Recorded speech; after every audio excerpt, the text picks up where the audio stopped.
Listen, all you New Yorkers. Excuse me. Taxi. Okay, man, we're looking around. This is the 77 WABC minicast.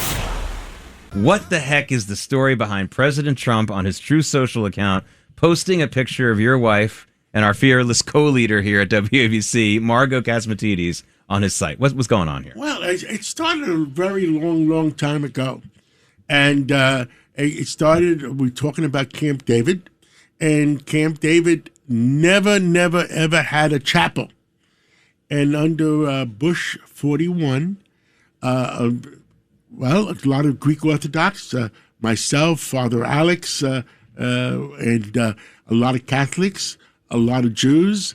If you give me time, I remember the names. We all got together and we built a chapel at Camp David. And Bush 41, we had a big presentation. We were all at Camp David. We spent some time there.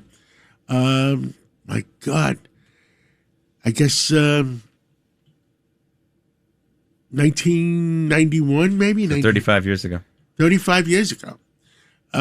It was a beautiful chapel.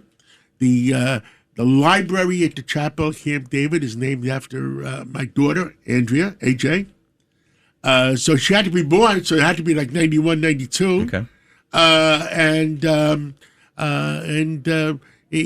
Camp David is a Navy base. It's beautiful. And we spent, like I said, some time there. And then President Clinton became president. And during our discussions, he found out that we were the ones that built the chapel. And he invited me for a long weekend. And the picture that appeared in the tweet the other day was Margot sitting in one of the Camp David houses and on the phone. And when I found out last week, when I heard that President Trump was going to be in Camp David, because he doesn't go very often, very low. I texted him because we know each other for 40, 50 years, and I sent him. I said, by the way, it's been last time I was there, and I sent a picture, that picture, right, and a few other pictures, and then I guess we just happens, and the week before, my daughter was on the list to go to the wrestling match and his birthday party that Sunday night. And somebody had taken her off the list. I guess White House politics. Mm. So I had to, I never go to him for anything for myself. I don't want anything. I don't need anything. I don't want anything. I just want to help our country. I just want to help anything I can do to help our country. But for my daughter, you know how fathers are with daughters. Mm. And I said to the president, see what you can do.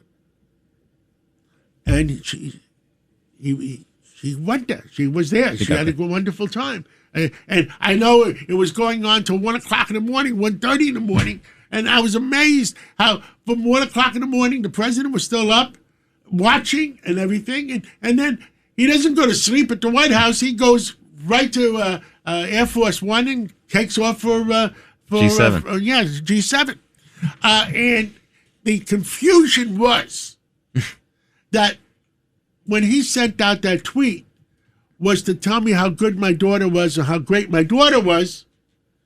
And I guess he didn't realize that was a picture of Margot 30 years ago. Oh, okay. Now we get... Oh, my so goodness. Margot 30 years ago looks like my daughter. Oh, okay. Oh, she still looks like your daughter. Yes. Wow. Margot looks great. So that's where the confusion has. I must have had a zillion phone calls from reporters, all kinds of stupid theories and everything. Look, we built the most beautiful chapel in the world. I conversed with a friend of mine for 50 years. And the fact is, I thanked him. I said, thank you for getting my daughter in. And he says, you have a great daughter. Okay? But he sent him the picture, and I guess he didn't realize what picture it was sending. So it was just it's 110% innocent. Yeah, I mean, of all the things that this could have been, this is the most innocuous I think you could possibly have. Thank It's goodness. the true story. Yeah, there wasn't anything behind it. The zillion people that know me know I'm always honest, and I always tell it the way it is. You know, it was meant to be. Margot was meant to be in the paper. Margot was meant to be, put out there by the president of the United States. But it's an innocent. Look, It's an innocent the mistake. president knows Margot for 30 years, 40 years, maybe. We know. It was just purely innocent. We built the most beautiful chapel in the world, and it was Camp David is a wonderful place to relax for a long weekend. I think longer than a weekend, I think you could commit suicide. But I remember that remote, huh? I remember spending time out there with President Clinton, and I remember the weekend there was that when I respect him. It was the weekend that he had to bomb. It was Greek Easter, and he had to bomb. What Bosnia, or Serbia. Serbia, yeah. Well, let's. While you're talking, I'll get you the exact date. Okay. No, it was Easter, Greek Easter Sunday. I remember that because we had a long discussion with President Clinton, and it was. This wasn't in your book. You I don't know. mention, some of it was, maybe some of it was. Yes, building a chapel in Camp David. I mean, that's a big deal, John. Well, I mean, that's a big deal. April 19th, 1999. Yes. My There we God. go. Wow. My God. Well, let's move on. I mean, that is the truth and nothing but the truth. So help me God.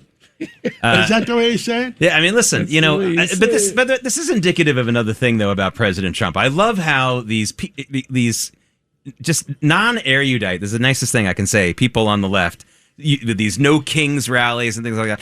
President Trump, mostly by his own agreement to do so, but also because of the people who are against him, is the most accountable president we've ever had because he can't sneeze. He can't sneeze without him being scrutinized. So if he posts a picture of a friend's wife and said, wonderful daughter, it becomes an international story all of a sudden because everyone has their eyes on him more than any other president before. They're so comfortable pushing back on him.